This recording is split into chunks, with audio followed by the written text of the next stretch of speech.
Bom, pessoal, esse vídeo é sobre como estudar matemática. Muita gente sente dificuldade na hora de sentar e estudar matemática. Por quê? Porque não sabe como estudar. Matemática não é igual geografia, história, que você senta na cadeira, abre o livro e lê. Não, matemática não tem nada disso. Como que a gente estuda matemática? Primeiro, você lê a teoria, ok?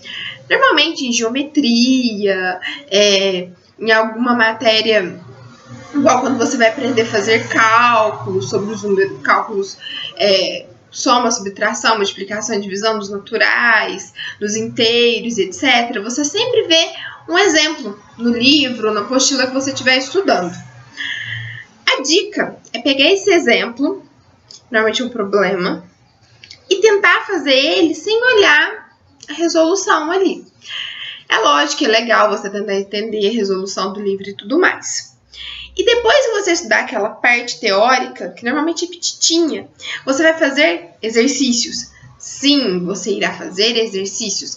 E quanto mais, melhor. Normalmente, como estudante, eu aconselho a você chegar em casa e tentar refazer todos os exercícios que o seu professor passou dentro da sala de aula. Aí, o estudante, morrendo de preguiça, não faz isso. Ele simplesmente lê o enunciado e as resoluções que o professor passou. Mas isso não é legal. Por que isso não é legal? Porque quando você faz isso, você está achando que você está decorando a resolução. Mas existem... Aí o professor vem na prova, eu acho isso impressionante. Em vez de ele colocar que João foi na padaria, ele coloca que João foi no açougue. Mas as operações e a base é a mesma. O aluno não consegue fazer. É igual quando você é criança, você fala, 2 bananas, mais uma banana. Aí na prova o professor põe maçã. Nossa, quase morre do coração. Então, assim, estudar matemática não é uma tarefa fácil por conta disso. Outra coisa que eu aconselho ao estudante. Quando você chega em casa e for tentar refazer as questões, pega uma folha de papel qualquer e tampe a resposta. Se você tiver preguiça, é lógico que você vai ter preguiça, de copiar a questão novamente com folha de papel, tá? Então, tampe de maneira que você não consiga olhar a resposta, de jeito nenhum. E você vai tentar fazer. Tentei fazer, matutei, um tempão. Tempão não é 2 segundos, ok? É um tempão. Você ficou lá, sei lá, 5, 10, 15, 30 minutos e não veio nada, você não consegue resolver. Aí você tem 2 opções. A primeira é dar um timer e tomar uma água no banheiro, voltar e tentar fazer de novo.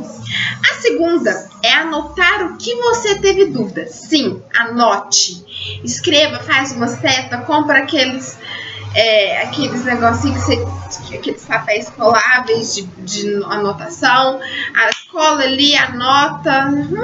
Anota em algum lugar. Que você vai lembrar de perguntar para o seu professor. Porque o que acontece muito no ensino hoje em dia é que os alunos observam o professor explicar, acham que entenderam, não conseguem fazer os exercícios. Em vez de perguntar ao professor para poder fixar a matéria e realmente entender, não. Eles deixam o professor ir para a próxima matéria.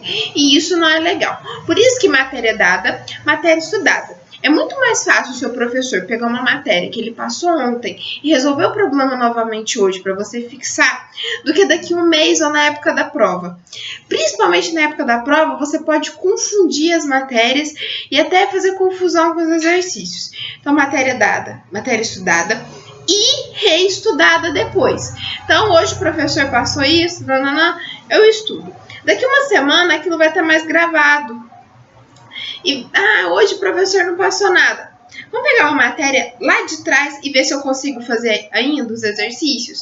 Isso é legal. Porque também quando passa muito tempo, quando o professor já trocou de matéria, é difícil dele voltar naquela matéria muitas vezes. Às vezes não dá tempo de fazer revisão para a prova e aí ocupado o professor. Não, é um aluno que não estudou. Tudo bem. Então, estudar matemática é basicamente isso. Você sempre tentar refazer os exercícios. Quando você não conseguir, não vai de cara na resposta, pelo amor de Deus. Isso é um dos maiores erros que os estudantes têm. Você não consegue resolver o exercício e você olha a resposta. Não que seja errado olhar a resposta. Só que aí, o que acontece? Você acaba não treinando o seu cérebro naquele caminhozinho bonitinho de solução. Se de tudo, às vezes você não tem um professor para perguntar, você tem que olhar a resolução, espera 1, 2 dias e volta naquela questão novamente e tente fazê-la sozinha. Entendeu? Porque às vezes você está só decorando aquela questão, mas você não está aprendendo o raciocínio. Então, quando chega numa questão parecida, você não consegue resolver por isso, porque não é a mesma questão, mas o raciocínio é o mesmo. Então, por que você não consegue resolver? Porque você está decorando resoluções e não aprendendo realmente como se resolve aquele tipo de exercício, tá? Espero que tenha valido a dica.